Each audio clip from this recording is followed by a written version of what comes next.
Chères lycéennes et chers lycéens, je profite du vendredi soir et de la suite d'un cours particulier pour reprendre avec vous quelques questions qui m'ont été posées au cours de ce cours. Au cours de ce cours, c'est pas très joli, mais admirez l'effet d'Antanaclase, reprise du mot cours en deux sens différents. Ça nous permet de revoir cette figure de style, ce qui n'était pas du tout prévu. En tout cas, j'ai eu beaucoup de questions sur l'introduction. On m'a notamment demandé, lorsqu'on a deux notions au programme, par exemple là c'était le langage et la technique, dans un même sujet de dissertation, est-ce qu'il faut définir simultanément les deux notions ou superposer une définition de l'art et enfin là du langage et de la technique ensuite? Absolument pas. Dans ces cas-là, ce que vous faites, c'est que vous fondez vraiment sur la question et que en contexte, vous rattachez en fait les deux notions. Donc là, le langage peut-il se réduire à un outil de communication? Avec outil, on a effectivement la technique qui entre en jeu, mais c'est une technique particulière. C'est la technique en fait du langage, c'est-à-dire la rhétorique qu'utilisent les sophistes. Et là, en fait, ce qu'on nous demande, c'est est-ce que le langage est réductible à une technique ou est-ce qu'il est davantage que cela? Sachant qu'une technique, un outil, voilà, c'est applicable et normalement ça produit toujours le même effet.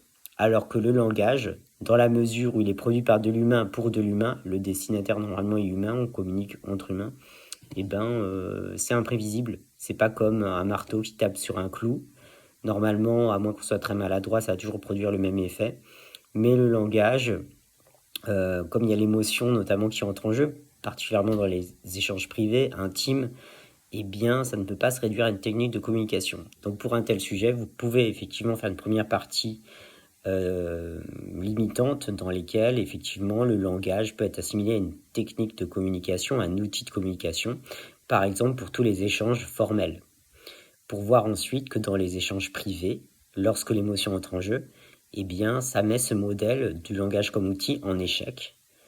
Pour voir enfin dans une troisième partie que le langage ne peut être réduit à un outil parce qu'il a toujours besoin d'être réinventé selon les contextes. Et c'est notamment l'art et la philosophie qui permettent de faire cela, en créant des nouveaux moyens d'expression, pour l'art, pour la poésie notamment, et pour la philosophie, en opérant des distinctions conceptuelles et en montrant ce qui se joue dans le langage. C'est ce que fait Platon contre les sophistes, par exemple, en invitant toujours ses interlocuteurs à faire des distinctions entre des termes proches pour essayer de l'élever justement à cette dialectique philosophique qui permet d'élever l'âme et dans une logique platonicienne de contempler les idées. Donc le langage est toujours une réflexion mise en abîme en fait de la philosophie sur elle-même. Puisqu'on réfléchit par le langage